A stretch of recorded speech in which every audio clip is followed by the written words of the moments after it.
Halo warga intelektual sekalian.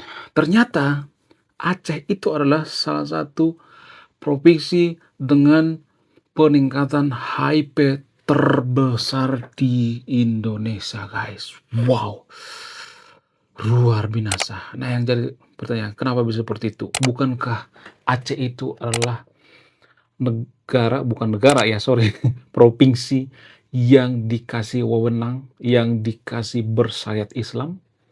Bagaimana mungkin provinsi yang bersyariat Islam, ya, dekat dengan nilai-nilai Islam, tapi ada lonjakan HIV di Aceh, guys. Wow.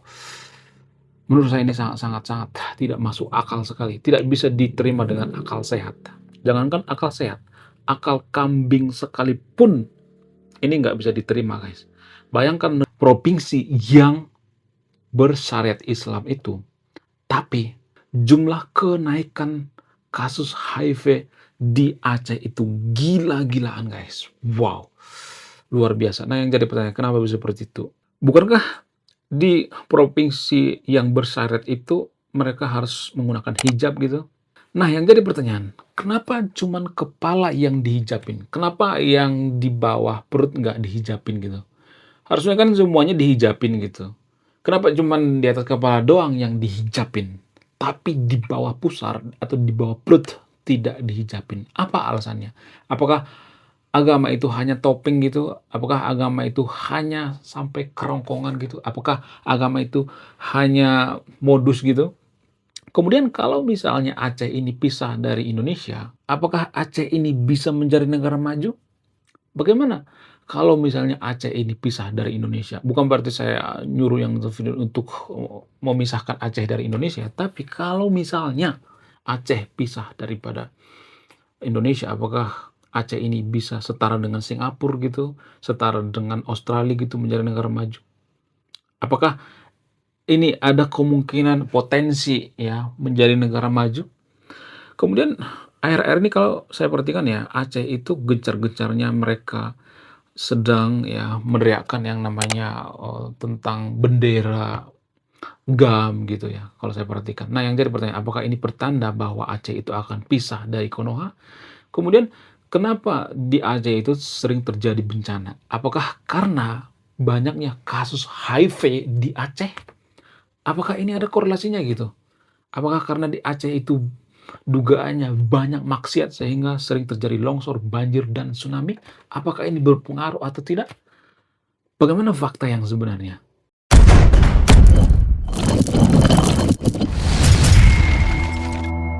Sebenarnya kalau boleh jujur ya guys ya, mohon maaf ya bagi teman-teman muslim yang nonton video ini ya. Saya tidak berpihak pada agama tertentu ya, tapi gini guys, ada yang hilang dalam tradisi orang Aceh kalau saya perhatikan di zaman sekarang ini. Apa tuh yang hilang?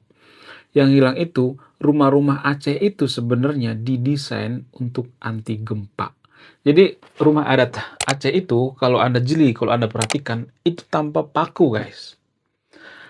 Itu didesain untuk apa? Untuk anti gempa, anti banjir dan lain sebagainya. Jadi zaman sekarang ini kalau saya perhatikan tuh Aceh itu kan sudah meninggalkan itu ya, teknik atau tradisi ya, tradisi nenek moyang mereka yaitu membangun rumah itu menggunakan teknik anti gempa. Tapi kalau sekarang kan enggak kan, sekarang menggunakan beton dan sebagainya. Sehingga ya sering terjadi yang namanya banjir, longsor dan sebagainya. Jadi ada yang hilang kalau saya perhatikan. Tradisi Aceh itu ada yang hilang, guys. Bicara seputar rumah adat Aceh, menurut saya ini satu hal yang sangat-sangat unik gitu. Ya, suatu hal yang sangat menarik gitu. Apa yang menarik? Jadi gini, rumah adat Aceh itu didesain anti gempa. Itu menurut data ya. Itu artinya bahwa dari zaman dulu ternyata di Aceh itu sudah sering terjadi yang namanya gempa, tsunami, longsor, banjir, dan sebagainya. Jadi mohon maaf ya bagi yang nonton video, nggak ada hubungannya dengan maksiat, nggak ada hubungannya. Jadi kalau ada orang yang mengatakan bahwa karena terjadi maksiat di sana, lonjakan HIV dan sebagainya, sehingga terjadi longsor, banjir, nggak ada guys ya. Jadi jangan berpikir bahwa saya itu berpikirnya itu licik, enggak. Jadi kalau saya mengatakan benar, ya benar gitu, kalau salah, salah gitu, nggak ada. Karena zaman dulu banget ya, zaman dulu banget di Aceh itu sudah sering terjadi gempa.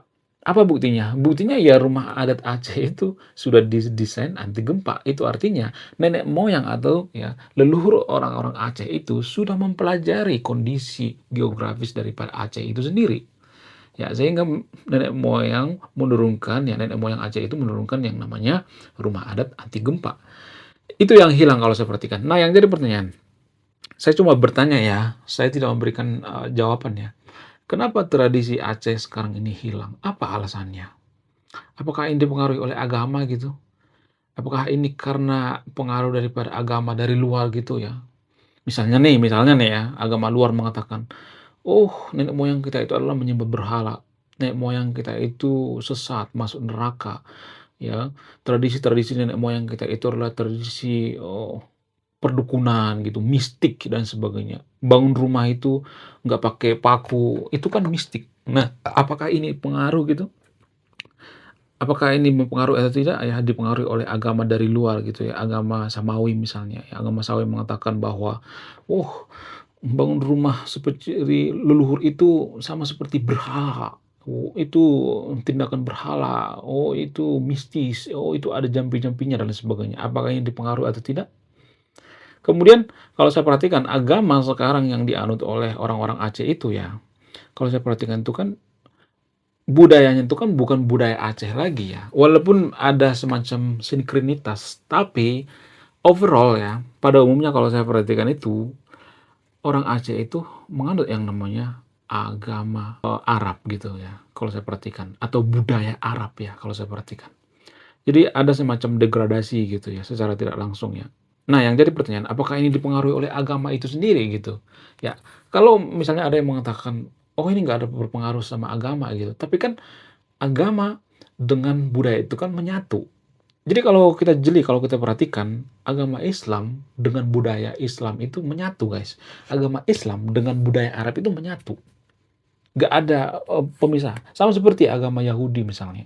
Agama Yahudi dengan budaya Yahudi itu menyatu. Beda dengan agama lainnya misalnya. Kalau misalnya Konghucu misalnya. Apakah itu menyatu dengan China? Enggak. Buddha misalnya. Apakah itu menyatu? Enggak. Kalau Hindu menyatu dengan India gitu ya. Beda dengan agama Hindu di Bali ya. Kalau agama Hindu Bali itu sudah sinkrenitas guys, sudah gabungan daripada agama lokal dengan agama yang dari luar ya. Tapi kalau agama Islam itu kalau saya perhatikan, mohon maaf ya bagi teman-teman Muslim ya, hanya bertanya, saya tidak memberikan jawaban di sini ya. Saya tidak mendoktrin Anda ya. Kalau saya perhatikan itu menyatu ya antara budaya dengan agama itu sendiri. Nah, yang jadi pertanyaan, apakah ini alasannya sehingga tradisi-tradisi daripada orang Aceh itu ditinggalkan.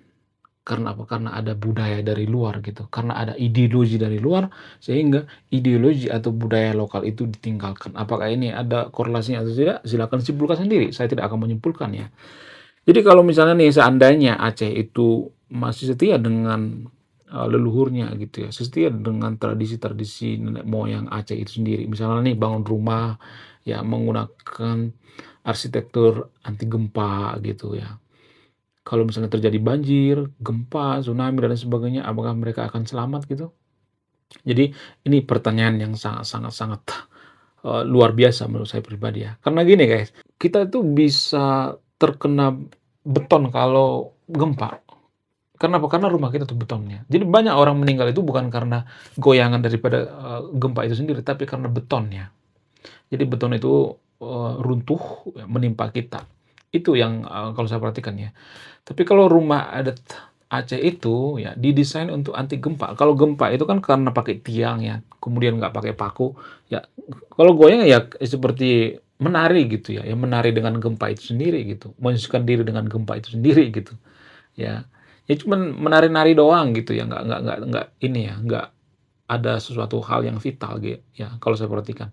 Jadi biasanya kalau gempa itu yang paling vital itu adalah kita itu dihimpit oleh bangunan-bangunan gitu ya, tembok, itu kalau saya perhatikannya. Nah yang jadi pertanyaan, apakah orang-orang Aceh itu sudah meninggalkan ajaran leluhur mereka atau filosofi leluhur mereka? Saya tidak nyuruh yang untuk menganut agama lokal ya, tapi ada istilah filosofi leluhur yang mempengaruhi kemajuan bangsa kita. Ini sangat berpengaruh guys ya. Jadi kalau kita dijajah secara ideologi, dijajah secara budaya, maka kita tidak akan bisa maju. Karena apa? Karena rata-rata negara maju itu adalah negara yang setia dengan budaya leluhurnya. Itu kalau saya perhatikan. Seperti Eropa misalnya. Eropa itu maju karena apa? Karena filsuf Yunani. Ya, China itu maju karena apa? Karena ajaran Confucianism. Ya, kemudian Jepang itu karena semangat Bushido dan sebagainya ya. Itu kalau saya perhatikan ya. Kemudian bagaimana kalau Aceh ini merdeka? Apakah ini akan menjadikan Aceh menjadi negara maju? Enggak, enggak guys ya. Mohon maaf ya, sebesar-besar bagi teman-teman yang nonton video ini ya, kalau misalnya berasal dari Aceh, mohon maaf ya. Karena untuk menjadikan kita menjadi negara maju itu ada banyak faktor ya. Enggak hanya karena misalnya ini kita menegakkan syariat Islam gitu, jadi negara maju. Saya mau nanya sama yang nonton video ini, apakah ada negara di dunia ini, negara yang maju, mayoritas muslim menggunakan syariat Islam? Apakah ada? Sekarang ya, bukan zaman dulu ya, kita nggak ngomong di abad ke-7 ya. Apakah ada atau tidak? Nggak ada. Ya. Jadi rata-rata negara maju itu adalah negara sekuler. Cek data. Bukan berarti saya nyuruh yang nonton video untuk jadi sekuler ya, bukan ya. Tapi rata-rata negara sekuler guys. 10 negara maju di dunia ini rata-rata sekuler. Ya, Amerika sekuler, Singapura sekuler, ya, Australia sekuler, Jepang sekuler, rata-rata sekuler. Sementara kalau syariat Islam itu biasanya membenci, ya, mengharamkan sekularisme. Jadi ini bertentangan ya, kalau saya perhatikan. Sangat bertentangan ya dengan kemajuan bangsa kita ya, atau suatu bangsa ya. Jadi kalau Aceh itu merdeka ya paling menjadi negara Islam gitu ya, negara kerajaan Islam gitu. Apakah mereka bisa menjadi negara maju? Sangat susah. Ya apa bedanya dengan Konoha ya kan sama aja dengan Konoha. Kecuali mereka sekuler gitu ya.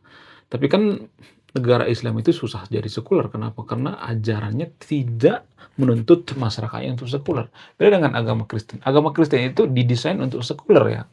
Kenapa? Karena Yesus mengatakan, berilah apa yang kamu beri terhadap kaisar. Itu artinya sekuler ya, nggak mencampuri.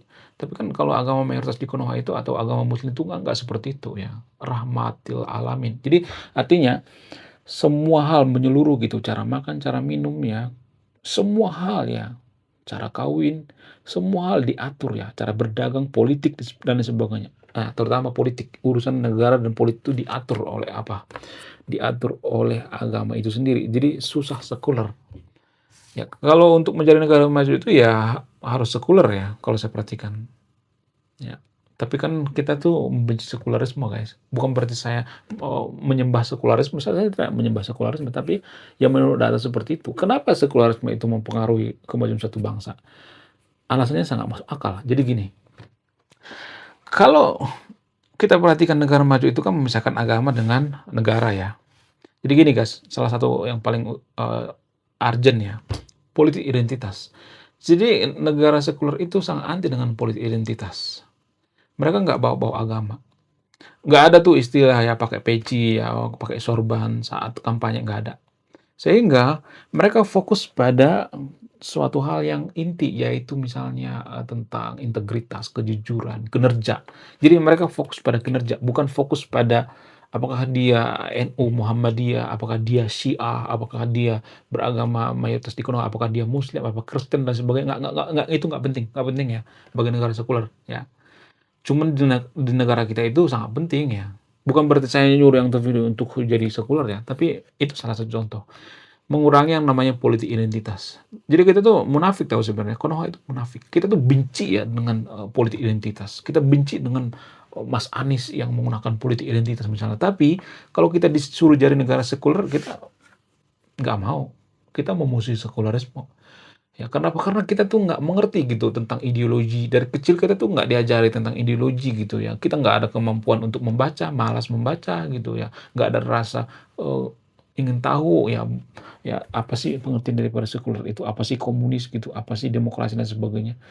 Jadi ya kalau saya perhatikan tuh ya, kalau misalnya Aceh itu memisahkan diri, akan susah, mustahil jadi negara maju. Kecuali mereka tuh jadi sekuler ya, kemudian mereka bekerja sama dengan negara maju seperti Singapura misalnya. Ya, pertukaran mahasiswa, kemudian guru-gurunya diekspor dari negara maju gitu ya. Kemudian jauh dari korupsi ya. Tapi kalau saya perhatikan nih, banyak tuh ya pemimpin-pemimpin di Aceh itu yang korupsi, walaupun mereka mengatakan, "Kita itu adalah, eee, negara si paling beragama," gitu, atau provinsi si paling beragama, gitu. Ya banyak tuh yang korupsi di sana. Jadi, ya susah banget ya menjadi negara maju, ya. Tapi kalau saya ngomong seperti ini nanti pasti saya nanti kata-katain, "Oh, kamu membenci agama saya." Enggak, saya nggak membenci agama Anda, saya tidak memojokkan agama Anda, tapi ini sains kan, bisa dipelajari gitu ya, ada hubungan sebab akibat gitu. Kemudian bagaimana mungkin di Aceh itu tingkat pertumbuhan HIV terbesar di Indonesia ya, paling cepat ya, bukan berarti saya mengatakan bahwa HIV di, Aceh itu paling tinggi seprovinsi Indonesia, bukan, tapi ya pertumbuhannya paling pesat di sana ya. Bukan berarti saya mengatakan bahwa ya di Aceh itu kasusnya lebih banyak, bukan, tapi kalau dibandingkan dengan tahun-tahun sebelumnya itu melonjak gitu ya. Trennya tuh naik gitu. Nah yang jadi pertanyaan, kenapa seperti itu? Bukankah di Aceh itu orang semua berhijab gitu, lalu kenapa ada penyebaran HIV, apa alasannya? Jadi gini guys ya, mohon maaf ya, inilah perbedaan negara sekuler dengan negara si paling beragama gitu, seperti Aceh misalnya. Di negara sekuler itu kalau mereka terkena HIV itu nggak aib guys, bukan aib. Ya kalau terkena HIV ya, yang namanya orang kena HIV gimana ya, kita mau sok-sok bilang apa, masa hubung-hubungannya dengan Tuhan dan sebagainya, masuk masuk neraka, enggak seperti itu guys pola pikirnya, nggak dihakimi, diobati gitu. Tapi di negara si paling beragama itu, HIV itu dianggap aib gitu, dianggap masuk neraka, sesat dan sebagainya.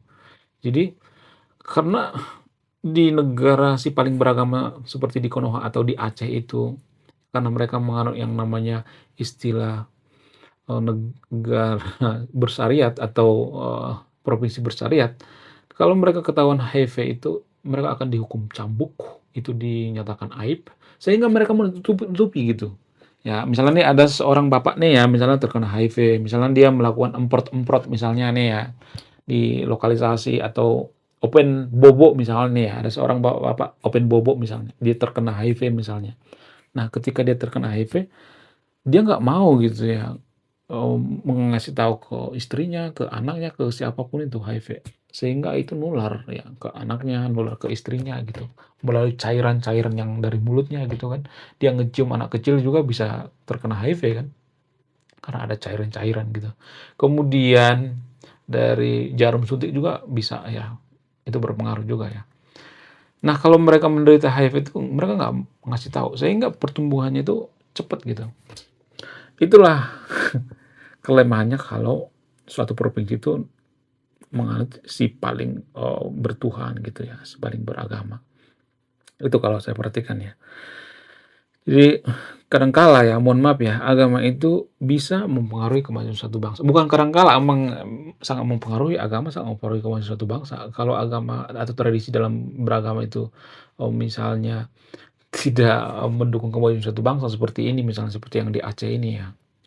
Kalau HIV masuk neraka misalnya atau aib misalnya, ya kita nggak bakal bisa berobat dong ya, takut gitu ya, takut nanti kita dicap jelek gitu kan. Lebih baik mereka sembunyikan gitu. Jadi mereka nggak tes gitu ya, apakah mereka kena HIV atau tidak, mereka nggak tes itu ya. Jadi gini guys ya, mohon maaf ya bagi yang nonton video ini ya, saya tidak nyuruh yang nonton video ini untuk, melestarikan lokalisasi atau tempat open bebek, apa sih namanya, open bobo ya, ngertilah ya. Jadi kalau negara maju itu, tempat open bobo itu mereka kelola guys. Karena gini ya, jadi, mohon maaf ya, ini pemikiran anggaplah ini pemikiran bodoh ya. Kalau misalnya nih tempat lokalisasi itu misalnya nih dihapuskan, ketika ada orang misalnya nih, orang yang katakanlah misalnya yang pengen banget gitu, pelampiasannya ke mana? Masa memperkaos? Nggak mungkin kan? Maka ada istilah lokalisasi.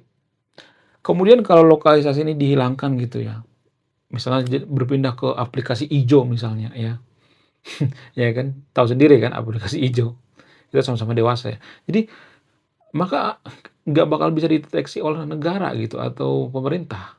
Kalau misalnya nih ada wanita nih terkena HIV misalnya, kalau misalnya dikelola oleh negara, misalnya ada tempatnya spesial, maka kan dokter kan bisa dikirim ke situ tuh ya, ke lokalisasi atau ke tempat open bobo misalnya ya, ada spesial tempatnya misalnya.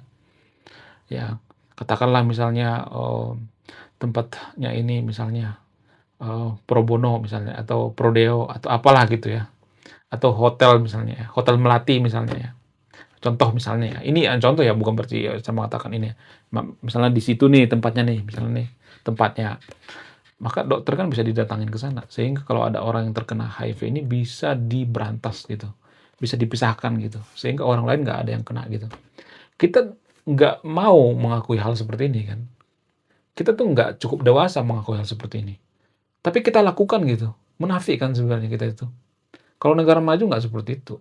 Kalau lu mau emport-emport kayak mau open bobo kayak itu kan privasi lu nggak jadi masalah, sok aja nggak jadi masalah, tapi ya jangan kasih tahu ke orang gitu, itu kan privasi lu. Negara melindungi itu guys, karena apa? Karena negaranya sudah berpikir rasional gitu, dewasa, nggak seperti Konoha gitu ya. Konoha itu kan sok si paling beragama, si paling suci, tapi korupsi gila-gilaan ya. Kemudian ya selingkuh sana sini seperti, Ridwan Kamil gitu ya, punya ani-ani. Jadi ini kemunafikan guys, ya kemunafikan yang sangat hakiki kalau saya perhatikan ya. Kita tuh harus ya belak-belakan gitu ya. Emang apa masalahnya gitu kalau misalnya nih ya, lokalisasi itu dikelola gitu, dikelola dengan baik. Ini tuh pemikiran yang cukup dewasa yang bisa menerima seperti ini. Tapi kan di Konoha itu kan, oh itu maksiat, oh itu dosa, tai kucingnya. Lebih dosa kalau ada orang yang poligami sampai 10 orang gitu ya, berderet-deret. Itu sangat-sangat lebih berbahaya guys kalau saya perhatikan ya. Oke? Jadi agama itu mempengaruhi kemajuan suatu bangsa guys. Agama itu mencakup yang namanya tradisi, budaya. Karena itu nyambung ya, tradisi dan budaya di situ masuk. Ya, sehingga mempengaruhi kemajuan suatu bangsa. Oke, sekian video ini ya. Jadi mohon maaf ya bagi teman yang nonton video ini ya, nggak ada hubungannya antara maksiat dengan tsunami yang ada di Aceh ya, antara HIV dengan tsunami yang di Aceh, nggak. Karena gini guys, di negara lain juga ada kok ya HIV gitu ya. Di negara lain juga ada kok yang kumpul kebo, di Eropa kan kumpul kebo ya, tapi kan mereka, eee, merasa bahwa itu adalah privasi mereka. Apakah di Eropa itu atau di negara-negara Nordik itu, ada tsunami dan sebagainya? Enggak kan. Jadi saya harus, ini ya berpikirnya rasional ya, jangan, licik ya berpikirnya. Di Konoha kan berpikir licik, kalau kita membenci kaum tertentu, kita menjelek-jelekan, nggak boleh seperti itu, harus netral ya. Oke, saya sebagai konten kreator harus netral ya. Oke, sekian video ini, terima kasih sudah menonton, saya kaum intelektual, salam rasional.